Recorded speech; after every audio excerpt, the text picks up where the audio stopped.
Urgent గా రేవు దాటాలి. పడవ కట్టావా? ఇంతకు ముందు మా ఏదో పడవలు అన్నావు కదమ్మా. గోదావరంతా చేపల కంపన్నావు, మళ్ళీ పడవ కట్టమంటావేంటి? ఓ బిజ్జి వేయలేకపోయావా? నన్ను మీరు అనడంలో తప్పు లేదు, కానీ నేను ఇప్పుడు సగం చచ్చొచ్చాను. నన్ను తొందరగా రేవు దాటించండి. సమయానికి వెళ్ళకపోతే ఈ గోదావరిలో పడి చావాలే తప్ప మరో దారి లేదు. మీ మనిషిని కాళ్ళు పట్టుకుని క్షమాపణ కోరుకుంటున్నాను. నన్ను రేవు దాటించండి. పోవమ్మా. నువ్వు ఊరుకోమ్మా. ఏ ట్రై ఎదవల్లారా, ఎదవేసాలు ఎత్తనారా ఆడుకుతురు బెంబేలు పడిపోతా ఉంటాయి. మనుషుల్ని అర్థం చేసుకోకపోతే ఎందుకురా? మర్యాదగా మీరు ఎక్కిస్తారా, నన్ను ఎక్కించమంటారా? ఊరికే అన్నాను లేవే. అమ్మాయి గారు మన అమ్మాయి గారు కాదేంటి? మీరు ఎక్కండి అమ్మాయి గారు. ఎక్కండమ్మా. ఎక్కుతలే.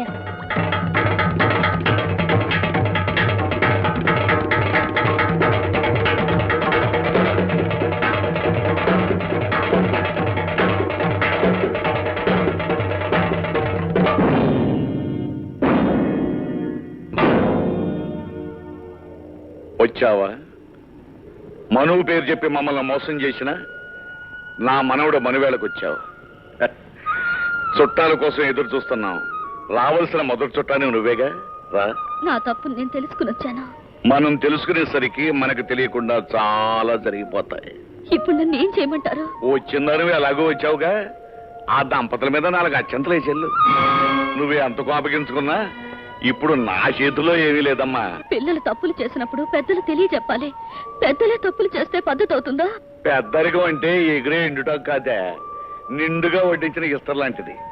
చిన్నోళ్ళ బాగోగుల కోసం అది ఎప్పుడు చూస్తానే ఉంటదే. నేను జరిగే పెళ్లి ఆపడానికి రాలేదు. నా బ్రతుకి సమాధానం చెప్పమని మీతో వాదించడానికి రాలేదు. మీ మాట నిలబెట్టడానికి వచ్చాను. నాకు కొడవలు ఇవ్వండి. కొడవలా? ఎందుకో? నా చేత మీ పండిన చేను కోయిస్తానన్నారు. మీ మాట నెగ్గించి పంట కోసి వెళ్తాను. నేను పంట కోయితానన్నది గజపతిరాయుడు కూతురుతో కదే, నా మనవడు పెళ్ళంతో. పెళ్ళయ్యాక పసుపట్టలతో కొద్దిగాను గాని వెళ్ళి మొత్తాబు. పెళ్లి కూతురు లేకుండా పెళ్లి ఎలా జరుగుద్దే? నీకోసం ఎదురు చూస్తున్నాం. ఏమమ్మా పెళ్లి కూతురా, మాకన్నా ముందుగానే వస్తావు అనుకున్నాం. ఆలస్యమైంది. గుడి దగ్గర ఆలస్యమైందా? పిచ్చిదానా, ఈ రామచంద్రరాజు మనవడు పక్కన ఇంకో పిల్ల పెళ్లి కూతురుగా కూర్చోటమే. నిన్నుగా రప్పించడానికి నీ పెళ్ళే నీకు నాటకంగా ఆడాను. రామచంద్రరాజు గారు చంపేశారండి. ఏమైందిరా? చిట్టిగాడు అట్టుపక్కల కోసం ఊరు వెళ్ళాడు. మన వాళ్ళు ఎవరు వెళ్లకుండా పొలిమేరులో గట్టేసి చంపడానికి కుట్రమన్నారయ్యా. చూస్తావరా? పదా.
అమ్మా మీ రక్తంతో తడిపి నా ఇంటి గుమ్మానికి కట్టిన ఈ సాంప్రదాయాన్ని నా రక్తంతో తడిపి ఈ రోజు మీ చేతికిస్తున్నాను.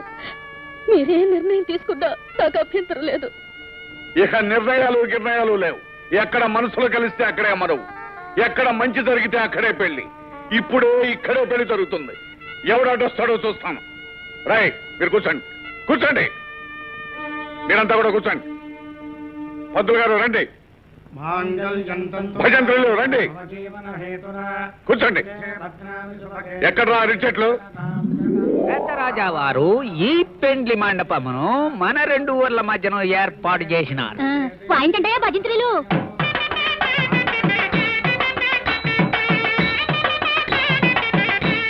బావా, నాకు చాలా హ్యాపీగా ఉందిరా. చూడరా నీ కూతురు పొలం కోతుంటే ఎంత అందంగా ఉందో. ఈ అందం అమెరికాలో ఆటోమేటిక్ మిషన్కి వస్తుందా? రేపటి నుంచి నీకు కూడా ఊడుపు ఎలా చేయాలో చెప్తాను చేయొచ్చుగా. నా మాట వినయ్యా, నేను అడుగుతున్నది. మళ్ళీ నోరెత్తాడు. రై, చూడరా నీ కథ ఎక్కువ పడించానా లేదో, చూడరా కోట చేత కోట కోయించానా లేదో. రై, నా కడుపును పుట్టి నాకే పండించుంటే చేత కదంటావరా? అది కాదయ్యా, మళ్ళీ నోరెత్తాడు మక్కలు అది కాదయ్యా, దిష్టి బొమ్మను కట్టించావలేదని అడుగుతున్నాను. రై, చూడరా బ్రహ్మాండమైన దిష్టి బొమ్మను కట్టించాను. చూసారా, పెద్ద రాజావారు నిజము చెప్పినారు. పెద్ద రాజావారు ప్రతి ఊరిలోనున్న ఇటువంటి కాకి వారిని పొలములకు దిష్టి బొమ్మలుగా పెట్టిన భారతదేశమునకు ఆహార సమస్య ఉండదు. మై డియర్ అండల్, ఆ కుండకు 2 కన్నములు వేసి వీని బుర్రకు తగిలించము, లేకున్నా వీని చూపు తగిలి పంట మొత్తము పోగును. అయ్య బాబోయ్, ఈ మొఖానికి కొండ కూడా ఎందుకు?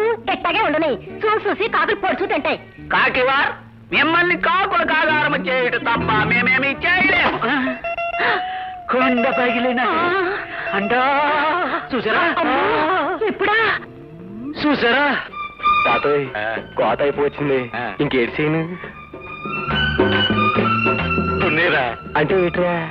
అదే చెప్పరా చెప్పరా చెప్పరా చెప్పరా చెప్పరా చెప్పరా చెప్పు. ఓ ఏదో నల్లోడా, దారికి అడ్డంగా కూకున్నా పేషెంట్ గిరి మానేసి దారి కొట్ట మొదలెట్టేవేంట్రా? మాకేం కర్మ దారులు కొట్టడానికి. అవును, మా ఊరు నారని కట్టుకెళ్తున్నావో?